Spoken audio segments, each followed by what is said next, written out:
নমস্কাৰ বন্ধুসকল ওপেনটে ইউটিউব চেনেলে আপোনালোকক স্বাগতম আজি লৈ আহিছো অন্য এটা ভিডিও লৈ ভিডিওটোত আপোনাক বন্ধুসকল জনাব বিচাৰিছো যে APDCL ফেব্ৰুৱাৰী মাহত হৈ যোৱা এক্সামছৰ ৰিজাল্টৰ আপডেটৰ বিষয়ে আপোনালোকে নিশ্চয় গম পাইছে এক্সামছৰ হাই কোৰ্ট হৈছিল হাই কোৰ্টৰ ফলত যেহেতু ৰিজাল্টটো ঘোষণা কৰা হোৱা নাছিল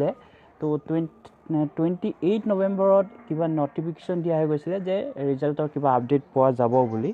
কিন্তু সেই 28 যেহেতু নৱেম্বৰত এটা অৰ্ডাৰ পাছ হৈছিল আপোনালোকে নিশ্চয় আগৰ ভিডিওটো দেখা পাইছে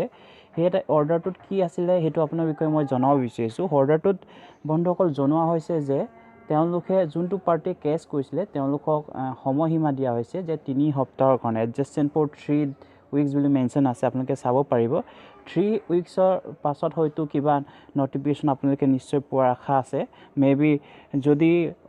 অৰ্ডাৰ পাছ হয় তেতিয়া হলে মেবি ৰিজাল্ট ঘোষণা কৰা হ'বও পাৰে যদি কিবা যেন তেনেধৰণৰ আপডেট যদি পাওঁ আপোনালোকক নিশ্চয় বন্ধুসকল মই সম্পূৰ্ণ জনাবলৈ চেষ্টা কৰিম তো আপোনালোকক ৰিকুৱেষ্ট কৰিছো আপোনালোকে চেনেলটো সাবস্ক্ৰাইব কৰক লাইক কৰিব শেয়াৰ কৰিব আৰু কিবা ভৱিষ্যত নটিফিকেশন আহে আপোনালোকক মই আপডেট দিবলৈ সম্পূৰ্ণ চেষ্টা কৰিম সো বন্ধুসকল আজিলৈকে হিমানে ধন্যবাদ।